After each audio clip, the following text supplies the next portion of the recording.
Tonight, we are joined through our Alumni Speaker Series by Tom Petsche. He is a graduate of 1975. He is a history education major and currently is residing near Solon, Iowa. So, Dr. Duffy, I think I'm going to turn it over to you for just a few remarks, and welcome and thank you for Tom. So I wanted to thank you, Tom, for joining the group here. I really enjoy this, and our students, especially everybody who's involved. And here's what I encourage the students to do. As you're listening to Tom talk, think about your own situations. You're getting ready to go into a certain profession. Ask some of the things that you might be interested in. What are leaders looking for? What are the kind of skill sets and experiences that have really benefited him? Whatever that might help you as you're looking forward after Upper Iowa. So Tom's really one of our great alums. We really appreciate having you on here. So I'll let you do the talk, and I'm the novice here. So go ahead. Thank you, Dr. Duffy. Tom, let's just go ahead and kick things off. I know there's several topics, several things that you want to talk about this evening, but first, why don't you just tell us a little bit about yourself? Okay, well, I'm a native Fayetteite. I went to school in Fayette, and Fayette is near and dear to me, as is Upper Iowa. You know, you live in a small town like Fayette, and the university's there.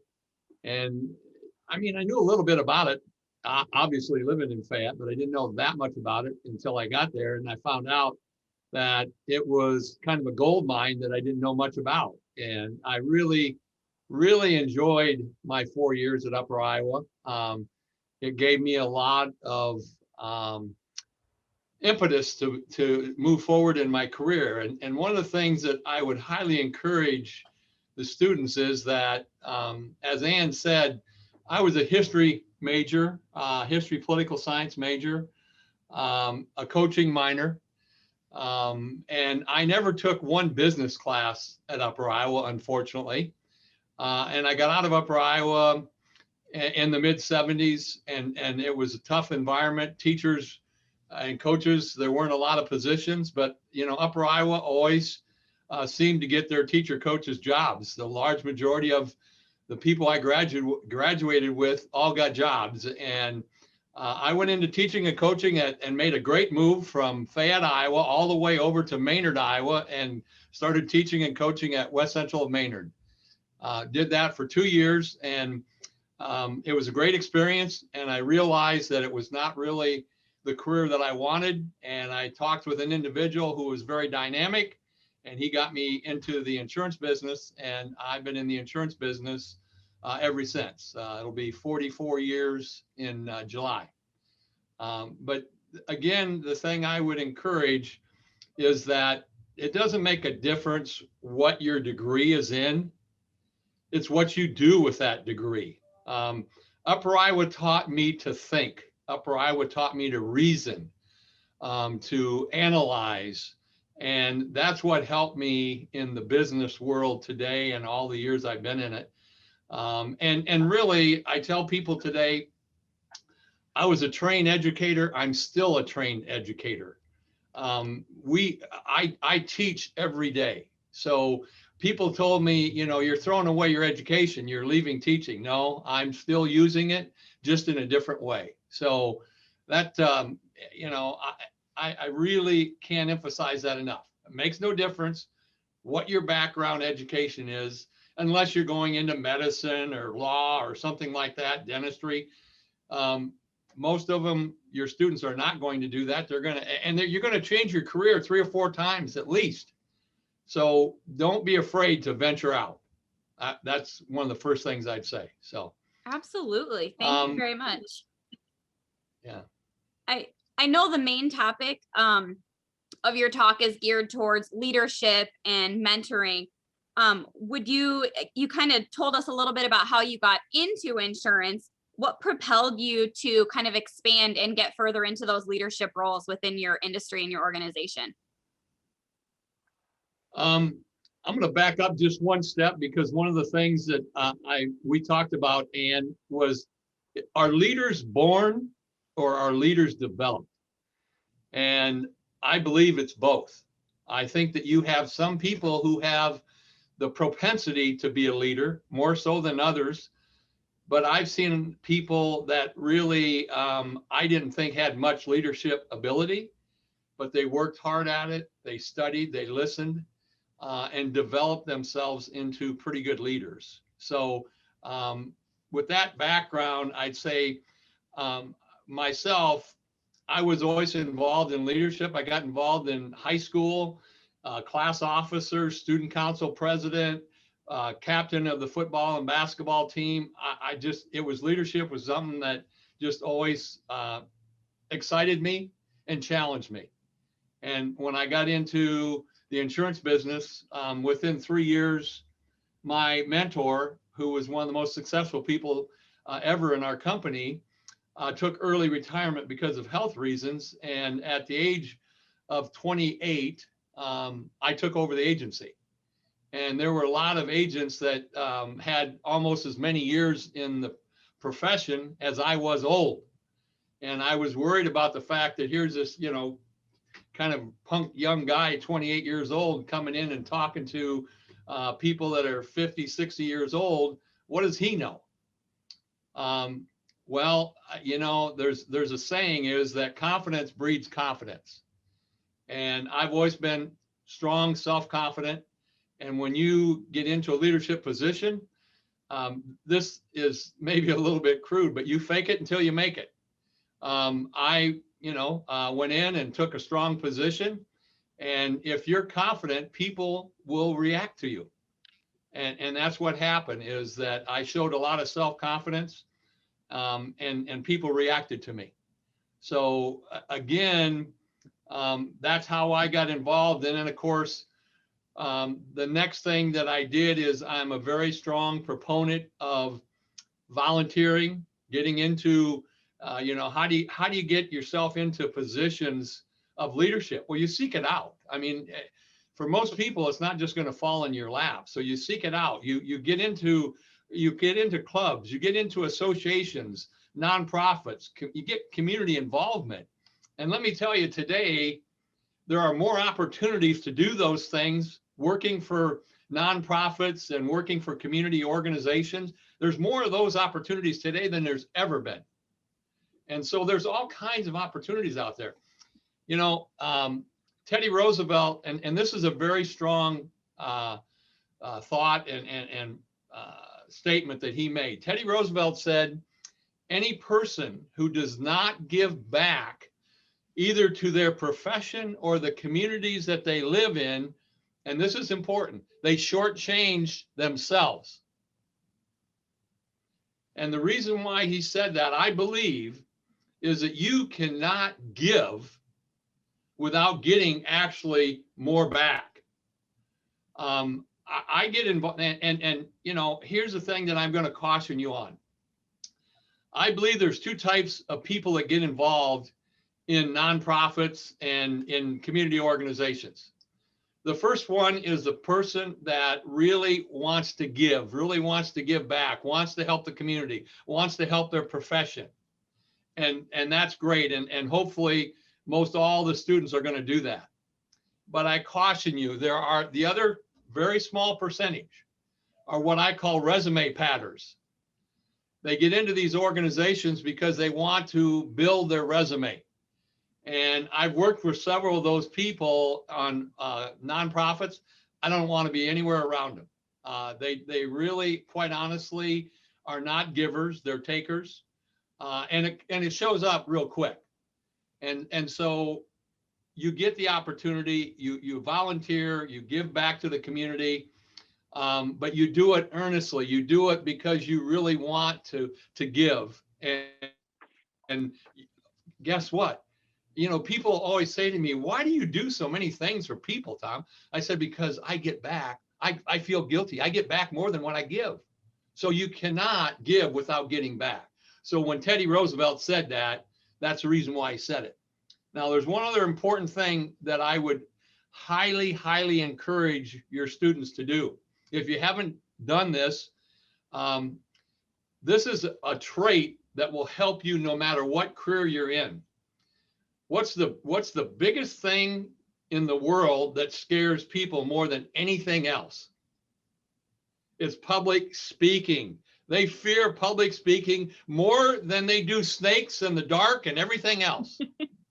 Okay.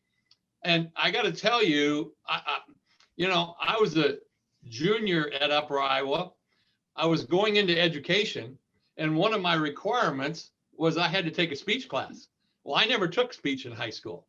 And if there was an old wooden lectern in the speech department, and if it's still around, I'm sure that it's got my finger grips on it, because I was hanging on to that for dear life, because I almost passed out.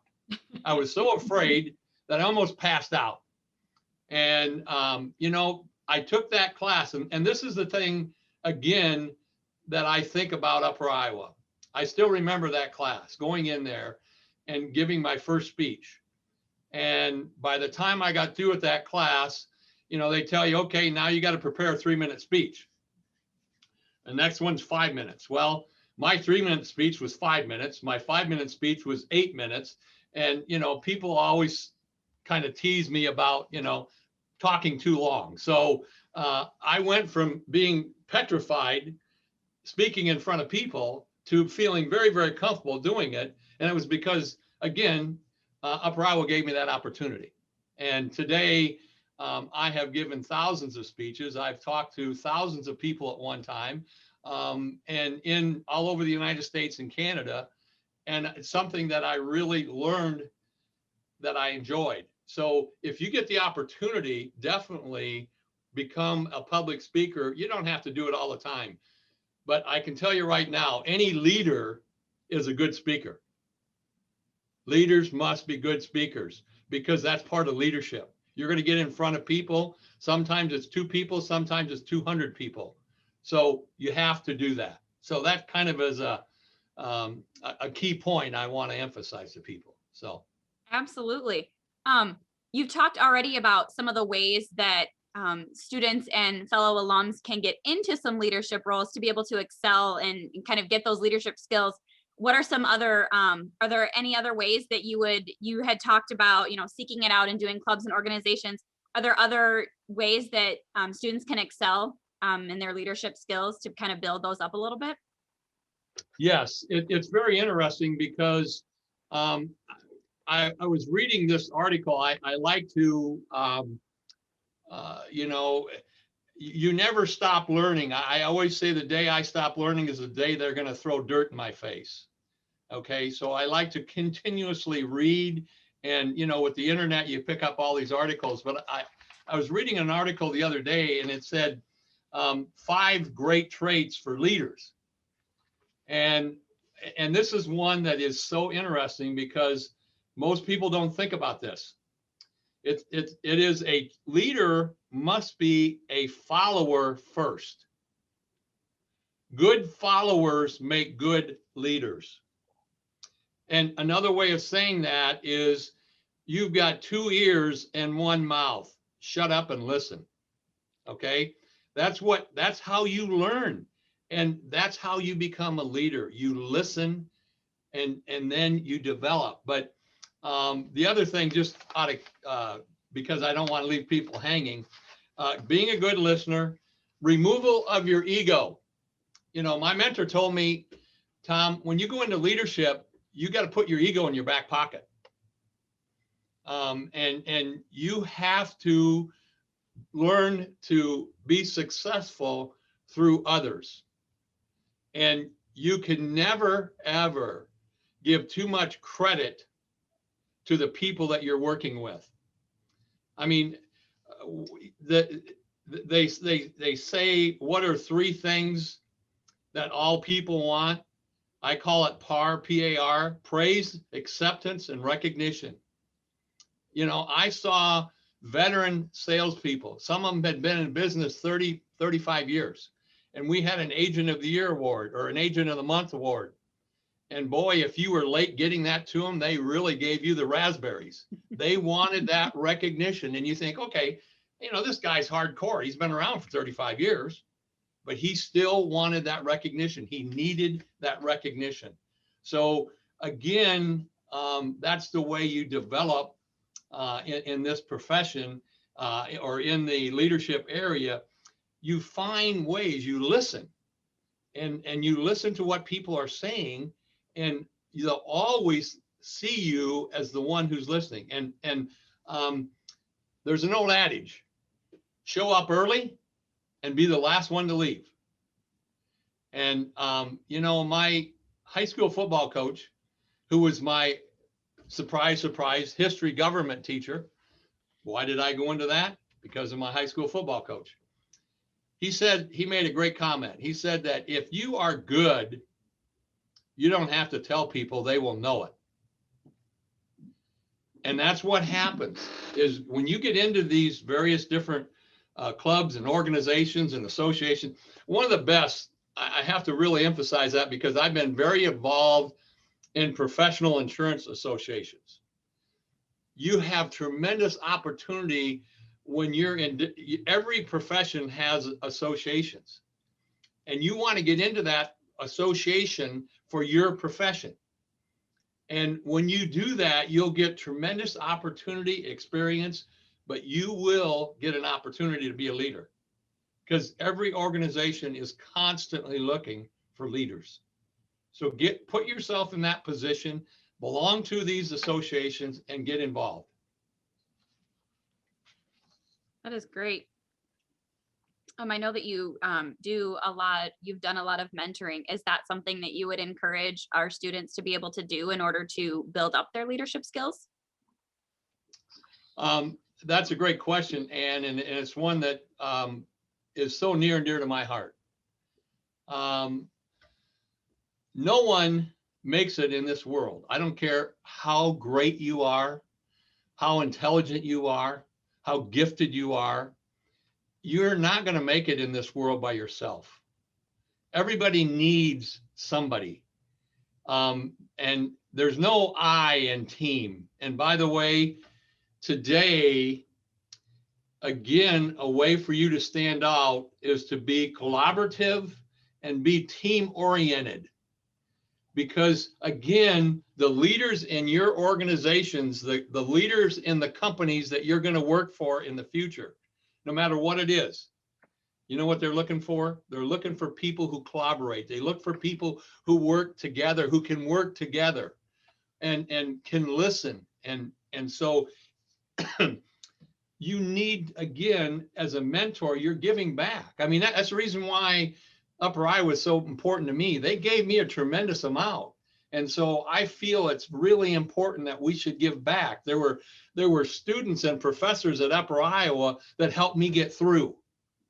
So it's only, I think, fair that I should try to help those students and bring more people along. It's the old playback, theory, is that mentorship, to me, I think that one of the greatest thrills and one of the greatest feelings of excitement for me is to help somebody.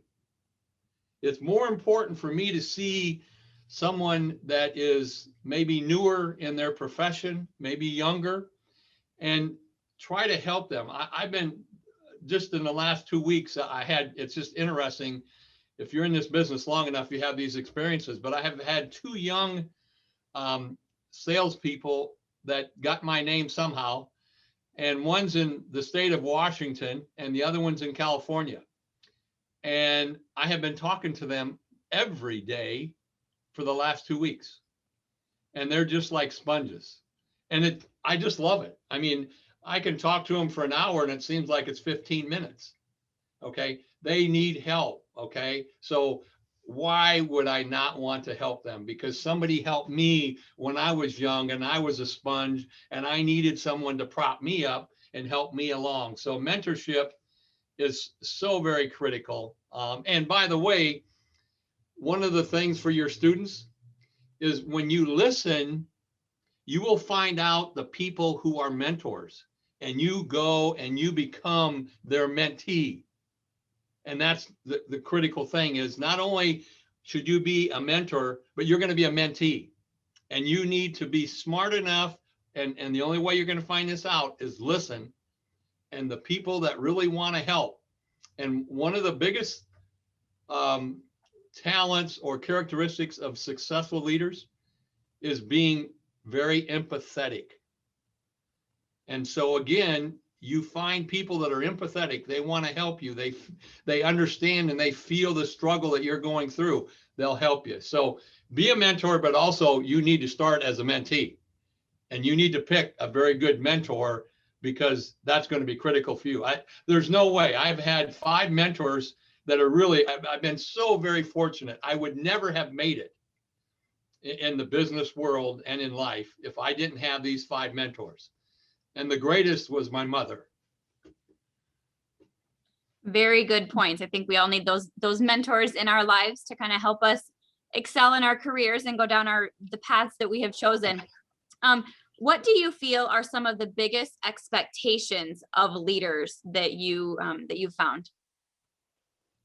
Well, I think the first one is, and this is one of the things that I emphasize to young leaders. You have to show. There's a saying, actions speak much louder than words. You can tell people a lot of things, but a leader is the person who's out in front. And when the bullets are flying, the leader is not behind the troops saying, go get them, guys and gals. The leader is out front saying, follow me. I'm not afraid of these shells flying all over. I'm going to take you through all this fire and destruction. And that's that's what they're looking for. The followers are looking for the leader to make that tough call, to go through those bullets. And just like I was talking to a guy the other day, and he said, we were talking about a situation that came up, and it was not a very nice situation. And I had to make a very tough phone call. Well, that's what leaders do. I mean, it sometimes, it's not very nice, but you have to make that tough phone call. So the troops are watching you. They're not listening necessarily to everything you're saying. They're going to listen, but they're also going to watch you very carefully. And so they're going to expect you to be out front, never ask them to do something that you're not willing to do yourself and that you haven't already done yourself. They want to see you, and they want to see you out front. And so that's really the critical thing to me, that they're going to have expectations. And on the other hand, I think, and I mentioned this before, one of the big things that the troops want is they want to get recognized and they want to be appreciated. So when you're talking, again, if you're saying I, you're going to make a big mistake. It's the team. It's recognizing success comes with the team. It doesn't come with the leader. The success is through the team, and you have to step back. I mean, if you got, and there's some people, okay, like for example, they always say great athletes, great salespeople are terrible leaders. And you know why? It's because they don't have the true empathy. A lot of your great athletes and your great salespeople, they kind of, it's almost a natural form. And they don't have, not that they don't have to work hard, because everybody has to work hard to be successful, but it comes easy for them. It comes easy for them. And so they don't understand this, what I call the average athlete or the average salesperson struggling to make it. They don't understand why they should be struggling so much when they said, I could do that, no problem. Okay, that's because they have a lot of talent. So you're most of the time, and I always relate a lot of it to athletics because I've always been involved in it, but your great coaches, most of them were mediocre athletes at best, very mediocre. But they have great, tremendous work ethic, drive, and empathy. And so they really try to help the troops by being out there and leading. So that's the types of things that they're going to have expectations for you. Wonderful. Thank you so much. I know in our conversations that we've had over the last couple of months, I'm kind of gearing up for this talk, we've talked a little bit about career readiness, and our office belongs to our national organization. It's the National Association of Colleges and Employers. And one of the things that they have developed over the last several years is career readiness. And it's, what they want new hires and college grads to come out of their undergraduate degree with, ready to head into the workforce. It's those 8 core competencies of career readiness. I know we've talked a little bit about those. What competencies do you feel are most important in helping students excel in their career goals, and why do you feel that they're important? The first thing I think is most important is work ethic. I always say that when I was coming through my career and in athletics and so forth, I always considered myself to be maybe just a little better than average, but I wasn't great. And so I figured that in order for me to succeed at any level, I had to work really, really hard. And so it's like I said, I would be, even when I took over the agency, I was the first one in the office in the morning before anybody, and I was the last one there at night. And you have to work hard and be willing to put in the time. I tell people I've never punched a clock in my life. I can tell you right now, if you look at the clock, you have an issue. Don't look at the clock. If it needs to get done, you do it. If you got to come in at 5:30 in the morning to get it done, you do it. If you have to work till 9, 10 o'clock at night, you do it.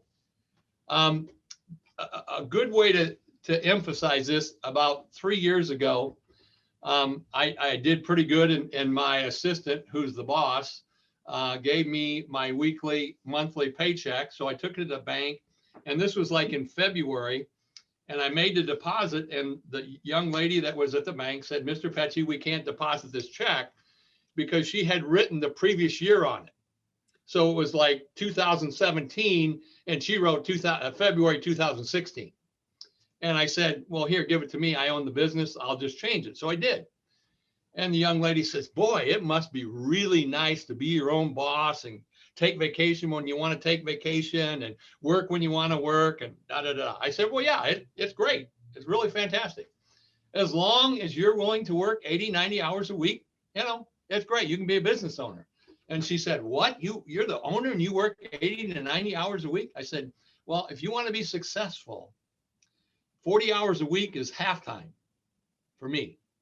Now, I don't obviously work that hard anymore, but for years and years and years, 80 to 90 hours was not a problem at all." And it goes back to what I said. If you're good, people will let you know because they see you. And if you work hard, that's important. The other thing, as I mentioned, be a great listener. Listen. You pick up so much more when you listen. And I think the other thing that's remarkable is that teamwork. Be willing to work as a team and try to collaborate and find ways where you can work together and agree on things versus areas that you disagree. I mean, it's easy to disagree. It's much harder to get compromise. Just look at our government. We need to compromise. And in the business world, if you don't compromise, the business fails. So that's what they're looking for. People that can work as a team, can compromise, will listen and do what they're told, and are willing to pay the price, which means to do whatever it takes to get the job done. You got to come in early. You got to work late. You got to work on Saturdays. I did all that. I worked on Saturdays for years and years and years. Well, that's what I had to do to become successful. So you got to be willing to pay the price. Absolutely. How would you encourage others and our students? How would you encourage them to improve upon those skills and competencies to ensure that they're career ready, and so that they have some of those skills when they go out into the workforce? Well, here's the thing. I believe that you have to be self-disciplined. You have to be self-disciplined. And, you know, I said when I started college that I was going to graduate in 4 years with a double major, played football for 4 years. And my double major was not PE, and I'm not saying that that's bad, but I mean, it was history and political science. They were two of the tougher courses that you can major in at Upper Iowa when I was there. But I didn't go down to the bars a lot because, again, I didn't have time. So you have to, at some point, now, don't get me wrong. I think as a young person, when you go to college, you need to have fun. You need to enjoy yourself. So, you know, going down to bars sometimes that's okay. Let some steam off. You need to, you know, do that. And by the way, one of the things that I always emphasize to young people, set a goal. And when you reach that goal, reward yourself. Okay. So again, you work for a goal, and successful people are successful goal setters. And if you don't have a goal, any direction that you go is right. It's like a ship without a rudder. It's just winding around in the ocean. But if you have a goal, you know where you're going, how you're going to get there. And when you get there, reward yourself. It might be, you know, I've always wanted this new pair of shoes, or I want this new jeans, or I want this new computer, whatever. And you hit this very significant goal, reward yourself.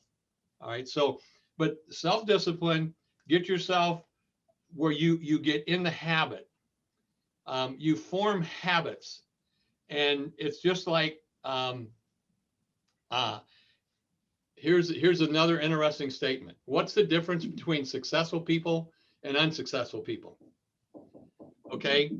Successful people are willing to do the things that unsuccessful people are not willing to do. And there's part B to that. Successful people look for pleasing results. Unsuccessful people look for pleasing activity. So don't mistake activity for results. So when you want to get yourself prepared, set goals, get into the habits of doing things over and over and over again. You know, and that's how you become successful.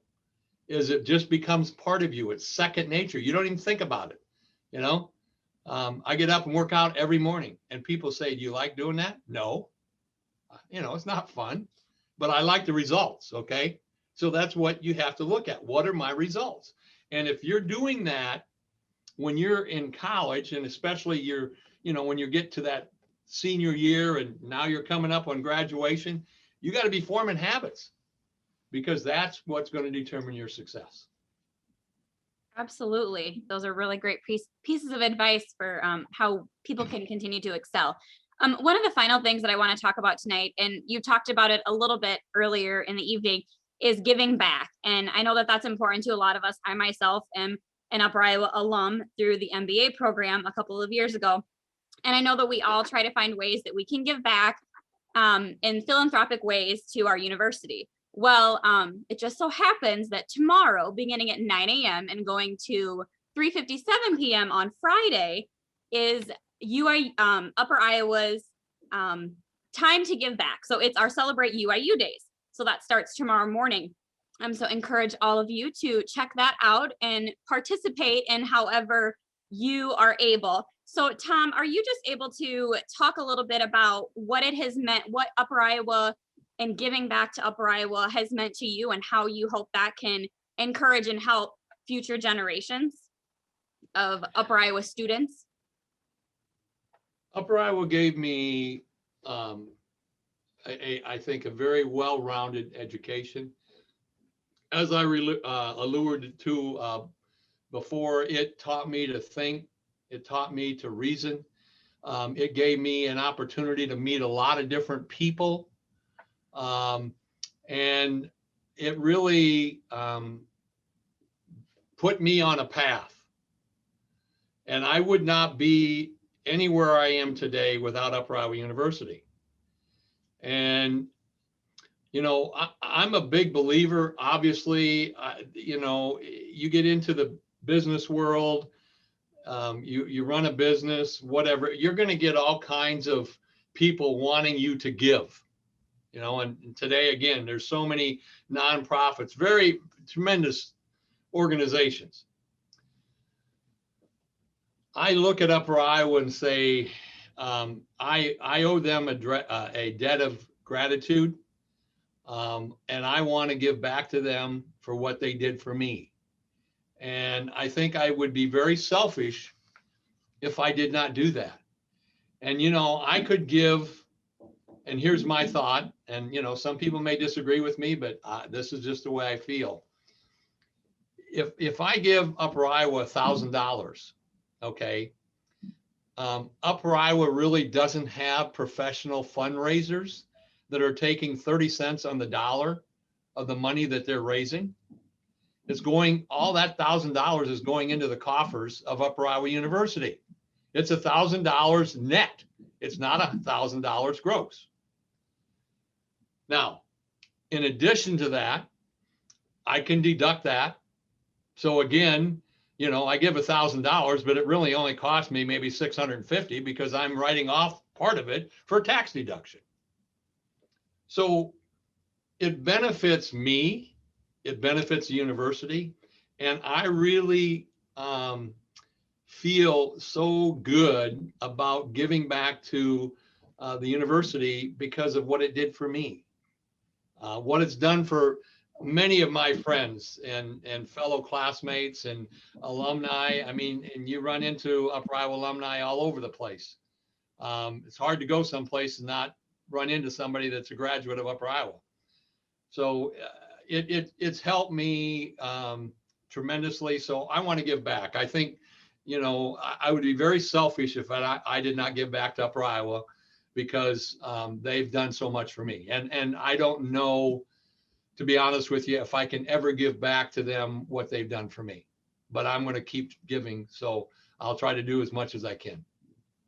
And thank you, because this Alumni Speaker Series is one way that you are giving back to your alma mater. So we appreciate you being able to join us this evening. Just as we get ready to close things out, are there any final pieces of advice that you would give to Upper Iowa students, alums that might be listening this evening or might be watching this talk a little bit later? Yeah, the final thing I'd say is this. It kind of goes back to where we started. Being in the business world and in your life, you run into all kinds of people that have educations from, some very prestigious universities. I've worked with people that went to Ivy League schools. I went to work with people that have been to the University of Iowa, Iowa State, UNI, Michigan, all over.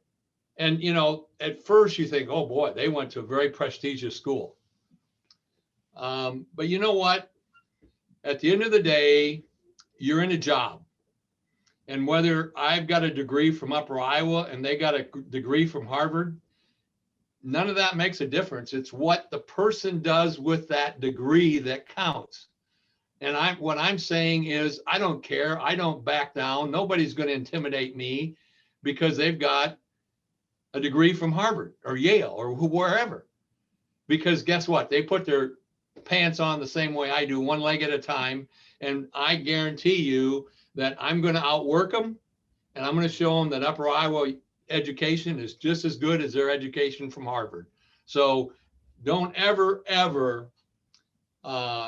second guess or question whether your education is as good as what it is from a university, much bigger, whatever, because it's still going to come down to what you do. It's not going to make a bit of difference what that piece of paper says, other than you have a BA or BS degree or an MBA, whatever. That's all that counts. That opens the door for you. And once you get through the door, you're going to have to perform no matter who you are, what you are, where your education came from. I got a great education from Upper Iowa. I don't second guess it against anybody. Thank you very much, Tom. I think those are that's a great way to end this this month's Alumni Speaker Series. Tom, I want to thank you very much for joining us this evening. And to those of you listening, we hope that you enjoyed our time with Tom this evening, and we look forward to having you join us next month when we continue our Alumni Speaker Series and meet with another alum. So take care, everyone, and have a wonderful evening. One other thing, Ann, if any your students now or any alumni, whatever, if I can ever help any of them, you have my information, my contact information. Don't hesitate to contact me. I'll help you any way I can. I And sure this do is have your really information, humbling to and me. I will pass it on.